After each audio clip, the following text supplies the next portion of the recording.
boys and girls. My name is Miss Gillikin and I'm so happy to be here with you today to do a reading lesson. Today we're going to be listening to a fiction story called The Empty Pot. The Empty Pot is written and illustrated by Demi. The Empty Pot is a fiction story, so it was written to entertain us. But as we read today, we are going to have a job to do. And our job while reading is going to be to describe characters.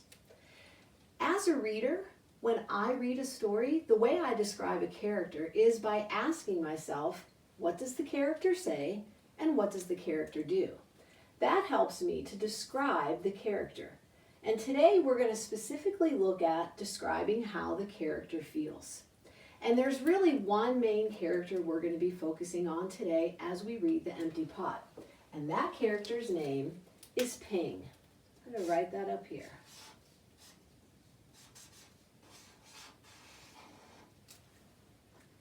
Sometimes when we read, we use the author's words and we combine them with what we know, and that's how we describe the character.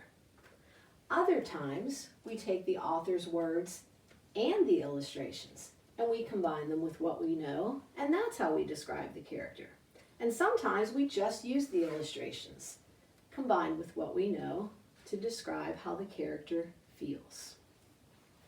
So before we read The Empty Pot today, I want to talk a little bit about feelings. Because in our story, the author is going to come out sometimes and just tell us exactly how Ping is feeling. So at some points in the story, Ping is going to feel happy, worried, eager, or ashamed.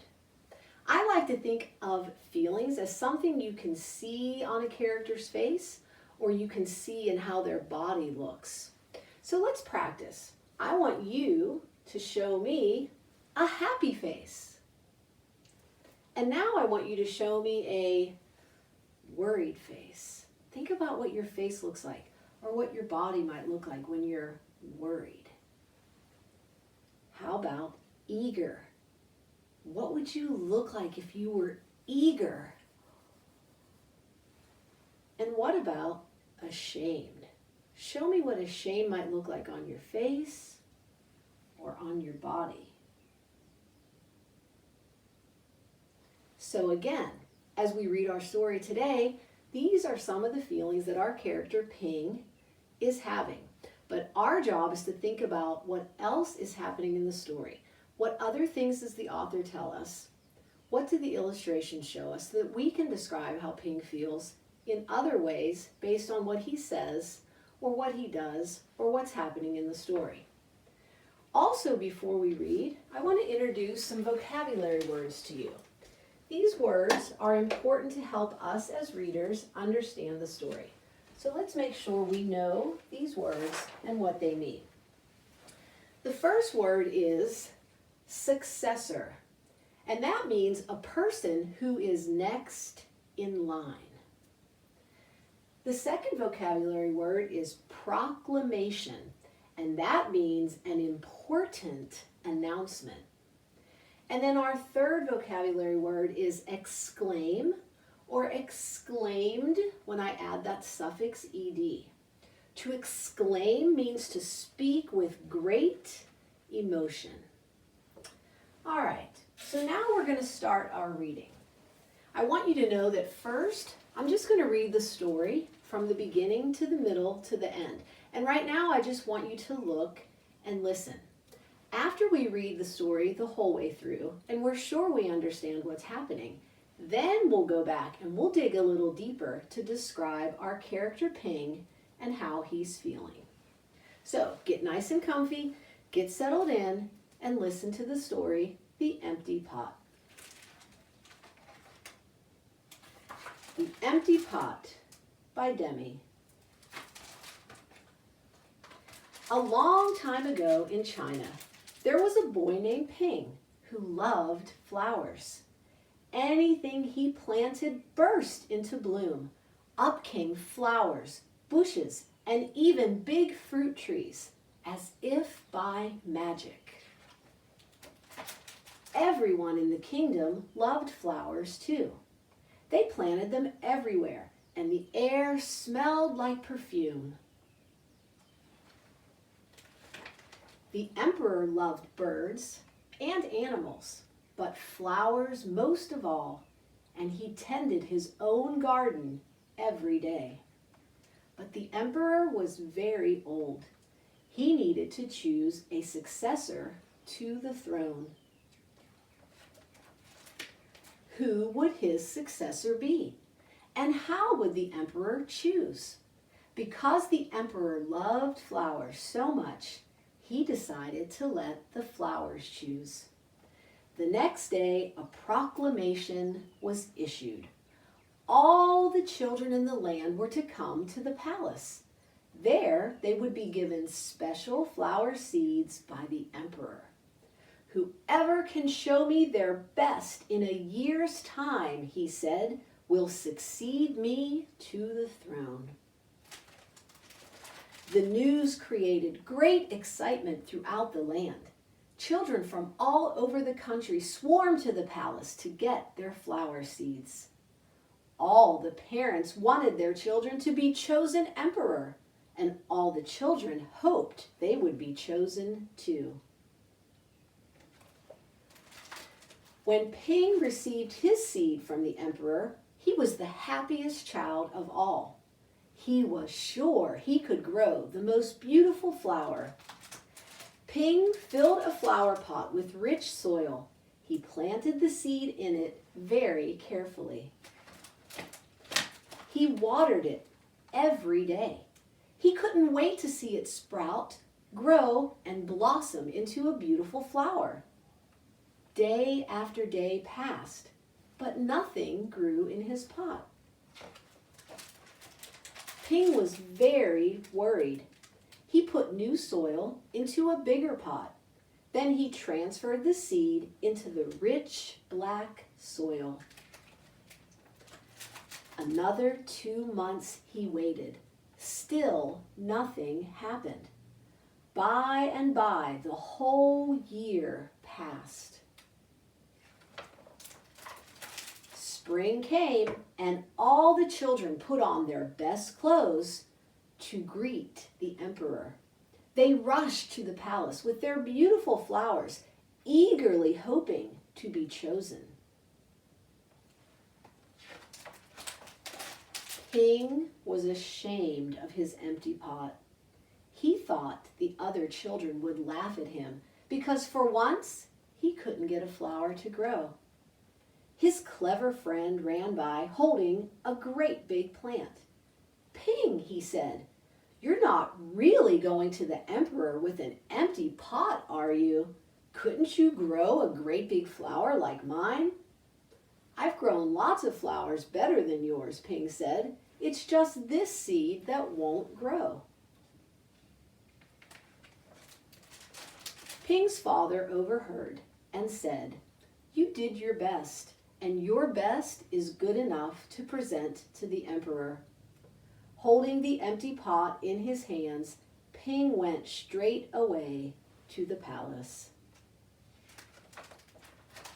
The emperor was looking at the flowers slowly, one by one.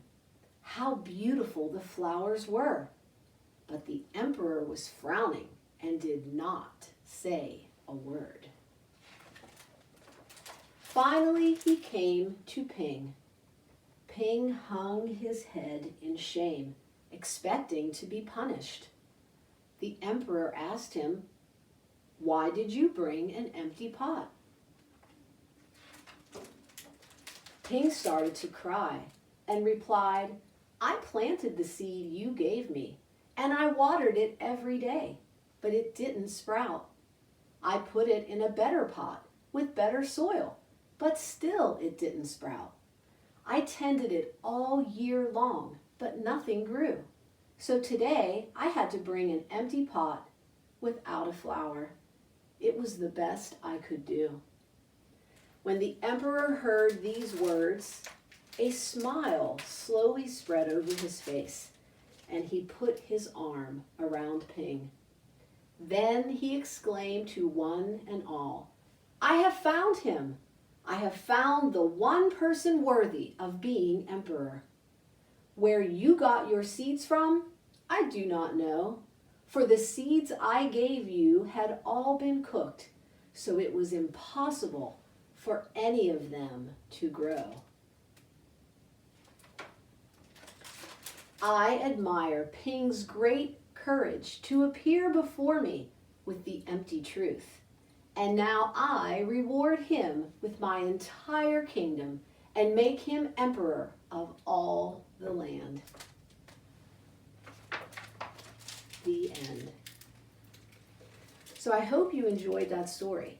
And I hope as you were listening, you were asking yourself, what does Ping say and what does Ping do? Because that's how we're going to describe him and how he feels as we go back into the story.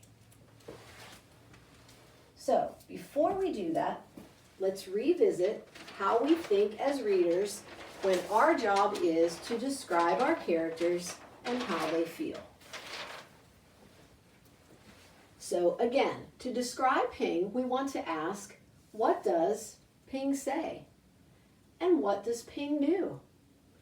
We're going to take the author's words, or the illustrations, or both, and we're going to combine them with what we know, and that's how we're going to describe our character Ping. So you're going to have a chance to practice this, but first I'm going to model for you how I think when I am asked to describe a character. So I have another chart, and you'll see what I've written on this chart is Ping feels, and I'm going to come up with a character feeling word that describes Ping based on the text and what I know. So I'm going to fill in what the text said and what I know, and that's going to help me describe how Ping feels.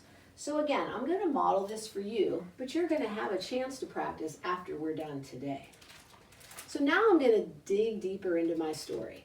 Remember, as a good reader, you read a story more than once. The first time we read it was to be entertained, to enjoy the story, to make sure we understood the vocabulary so that we could understand what was happening.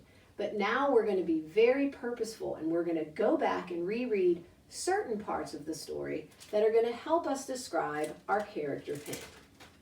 So the first page I'm going to go back to is, well, a couple pages actually. So I'm going to reread what the text said.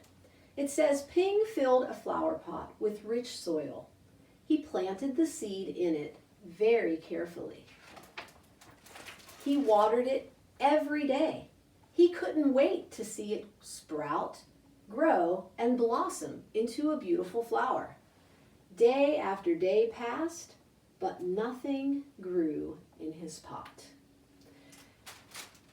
Now, when I read this part of the story, it makes me think that Ping would feel very confused. Ping didn't say anything here, but he did a few things. So I'm going to say that Ping feels confused. And now I want to think about what the text did say. What were the author's words?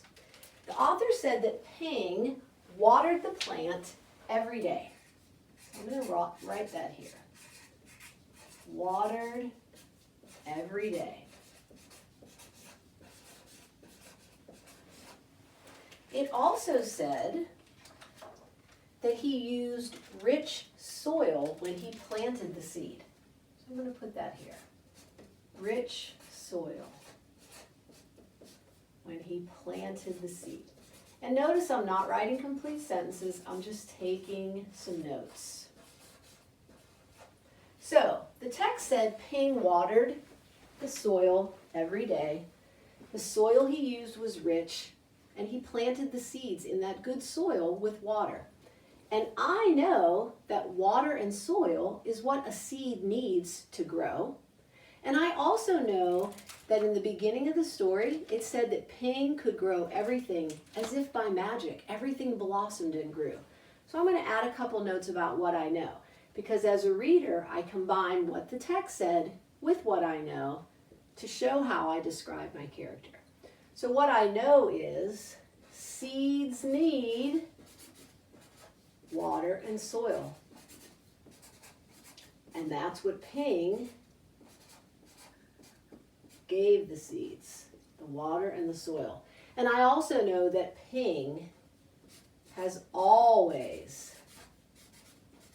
grown great flowers.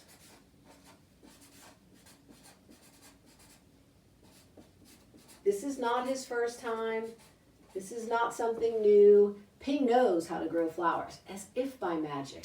I might even put that little word there, magic, because everyone in the kingdom knew his flowers and trees bloomed better than anybody's. So because I take what the text said and what I know, that's how I came to my conclusion that Ping feels a little bit confused here because nothing grew in his pot. I'm going to give you one other example before I let you have some time to practice.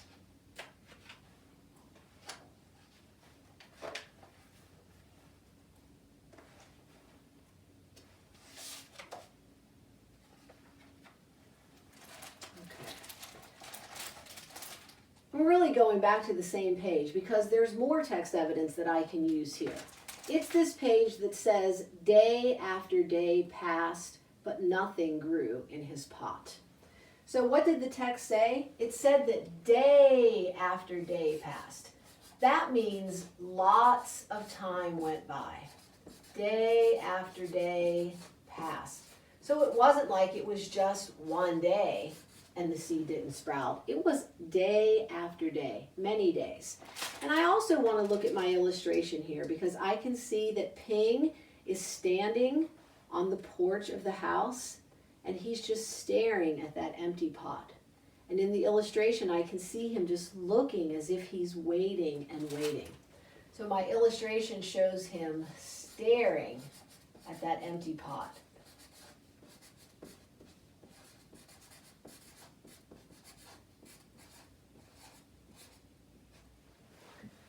So when I take what the text says, and when I look at that illustration, and I combine it with what I know, I can come up with another feeling that describes the character Ping.